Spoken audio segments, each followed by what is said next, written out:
नमस्कार, मैं हूं प्रज्ञा मिश्रा। आप देख रहे हैं उल्टा चश्मा यूसी।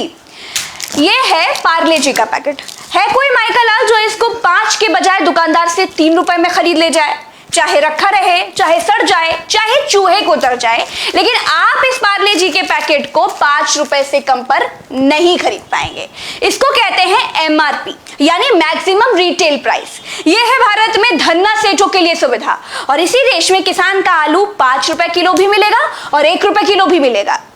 सरकार किसानों के लिए तय करती है एमएसपी, यानी न्यूनतम यानी मिनिमम सपोर्ट प्राइस। सरकार कहने को मिनिमम सपोर्ट प्राइस किसानों के लिए घोषित करती है, लेकिन खुद भी किसानों से फसल नहीं खरीदती। किसान सरकारी दुकान पर ट्रॉली में लादकर गेहूं ले जाता है। अधिकारी कहता है बोरी नहीं है, कल आना। अगले दिन फिर जाता है, कहता है पल्लेदार नहीं है, कल आना। फिर कल जाता है तो अधिकारी कहता है कि गोदाम में जगह नहीं है, तो कल आना। किसान फिर कल जाता है, अधिकारी कहता है कि लोड करने वाला ट्रक नहीं आ पाया है, तुम ऐसा करना, कल आना। मतलब किसान को चग्गा बग्गा पढ़ाया जाता है, यानी किसान को पूरी तरह से टरकाया जाता रहता है। किसान आखिर में थक हार कर अपनी गेहूं से लदी ट्रॉली प्राइवेट मंडी में बेच देता है। अब देखिए, सरकारी दाम था 20 रुपए, किसान ने प्राइवेट लाला बनिया को बेचा 12 रुपए में, और जैसे ही किसान ने बेचा, एमएसपी वाले सरकारी अधिकारी ने लाला से खरीद लिया 13 रुपए में। अधिकारी ने 7 रुपए प्रति किलो पर घपला कर दिया, यानी किसान से ना लेकर लेवी में या सरकारी गोदाम में व्यापारी से लेकर फसल भर ली जाती है।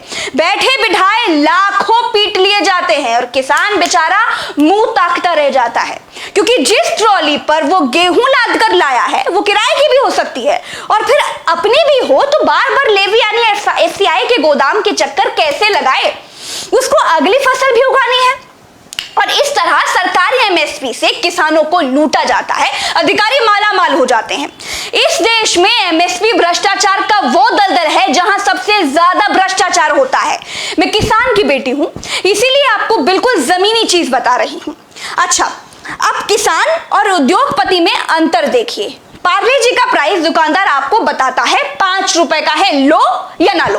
किसान की फसल का दाम मंडी में खरीदने वाला तय करता है। वो किसान को ऑफर करता है, कहता है 5 रुपए दोगे, 50 रुपए का दोगे। बस यही कारण है किसानों की दुर्गति का। किसानों की फसल का रेट आप तय कर दीजिए। किसान का गेहूं 20 रुपए किलो बिकेगा, कोई कम पर खरीदेगा या ज्यादा पर बेचेगा तो जेल होगी। फिर देखिए किसानों की आय कैसे उनकी आमदनी दोगुनी हो जाती है। भारत कृषि प्रधान देश है, लेकिन भारत के किसानों को पता ही नहीं है कि इस बार धान 10 रुपए में बिकेगा या 20 रुपए में बिकेगा, या फिर मंडी के बाहर फेंक कर वापस आना पड़ेगा। कृषि प्रधान देश में किसानों की छीछा दर है। आप पार्ले जी वाले को कहिए कि बिस्कुट बनाइए और मंडी में बेचिए, देखिए भाग खड़ा होगा। इनके डीलर किसानों की तरह पेड़ों में लटके हुए मिलेंगे। अब बात उस कानून की भी कर लेते हैं जो किसानों के लिए बनाया गया है। 3 कानून बनाए गए हैं। पहला कानून है आवश्यक वस्तु भंडारण अधिनियम। पहले यह होता था कि खाने पीने की कुछ जरूरी फसलें होती थी जिनकी जमाखोरी अपराध थी। कोई जमाखोरी करता था तो उसे जेल होती थी। अब नए कानून में सरकार कहती है आपदा और युद्ध को छोड़कर जितनी जमाखोरी मतलब जितना भंडारण करना है करो।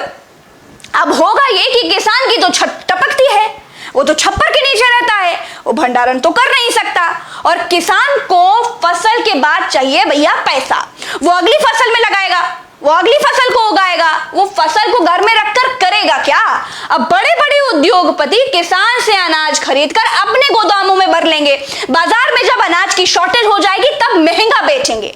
ये कानून यानी आवश्यक वस्तु भंडारण अधिनियम सरकार ने किसको फायदा पहुंचाने के लिए बनाया है, वो आपको आगे कुछ दिनों में जब महंगाई बढ़ेगी तब पता चल जाएगा।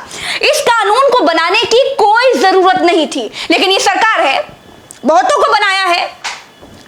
दूसरा कानून है कॉन्ट्रैक्ट फार्मिंग। मतलब अगर पार्ले जी कंपनी को बिस्किट बनाने के लिए गेहूं चाहिए तो पार्ले जी वाला 20-25 गांव के किसानों से गेहूं उगाने के लिए कहेगा। सारे किसान गेहूं उगाएंगे, पार्ले जी वाले को देंगे।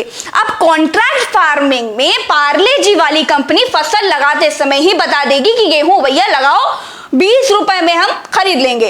अब किसानों को दिक्कत यह होगी कि अगर किसान प्राइवेट कंपनी से बॉन्ड भर लेगा और गेहूं के दाम 25 की जगह बाजार में भाव 40 पहुंच गए, तब किसानों का घाटा हो जाएगा। अगर 4 किसान गेहूं की जगह आलू उगाना चाहते हैं तब क्या होगा? कॉन्ट्रैक्ट फार्मिंग में यहां दिक्कत है, पेच भी यहीं फंसा है। सरकार जब एमएसपी तय करती थी तो किसान के पास आजादी रहती थी कि वो एफसीआई के गोदाम में सरकार को अनाज बेचे या फिर मंडी में बेचे या फिर किसी लाला बनिया को, अपने लोकल खरीदार को दे दे। मान लीजिए सरकार ने एमएसपी तय की 20 रुपए, मान लीजिए बाहर मंडी में बिक रहा है 30 रुपए में, तो किसान बाहर 30 रुपए में बेच लेता था। सरकारी एमएसपी में किसान कभी सरकार को ही बेचने के लिए बाध्य नहीं था, लेकिन कॉन्ट्रैक्ट फार्मिंग में किसान बाध्य होगा प्राइवेट कंपनी को पहले से तय किए दाम में फसल बेचने के लिए, चाहे बाजार का भाव जो भी हो। कानून में कहीं भी एमएसपी का जिक्र नहीं किया गया है, यानी जो प्राइवेट कंपनी पहले से दाम तय करके किसान से फसल खरीदेगी वही एमएसपी होगी। हल्ला हंगामा इसीलिए है क्योंकि किसानों का कहना है कि सरकार प्राइवेट कंपनियों को आगे कर रही है, उनसे दाम लगवा रही है, जिससे सरकार पतली गली पकड़कर निकल ले। क्योंकि बीजेपी पहले से ही कह रही है कि एमएसपी सरकार पर फालतू का बोझ है और ये सब कुछ एमएसपी से पीछा छुड़ाने के लिए किया जा रहा है। तीसरे पर आते हैं। तीसरा है कृषि उत्पाद एवं वाणिज्य कानून। यहाँ इस कानून में सरकार कहती है कि किसान मंडी के अलावा कहीं भी अपनी फसल बेच सकता है, ऑनलाइन बेच सकता है।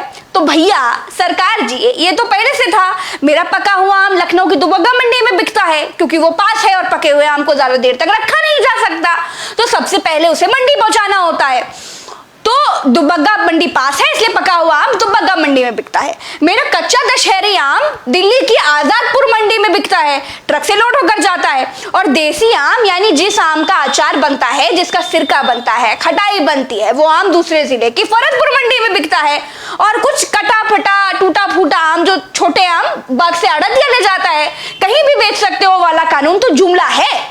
देखिए मेरी समझ से मैं अपने घर के व्यापार को जितना समझती हूं वो आपको समझा दिया, जितना इस कानून के बारे में पढ़ा वो आपको बता दिया। सरकारी गोदामों में एमएसपी घोषित होने के बाद किन किसानों की फसल आसानी से बिना बहानेबाजी के खरीद ली जाती है या नहीं खरीदी जाती है, वो लोग कमेंट करके बताएं। आज के लिए बस इतना ही। जय हिंद, नमस्कार।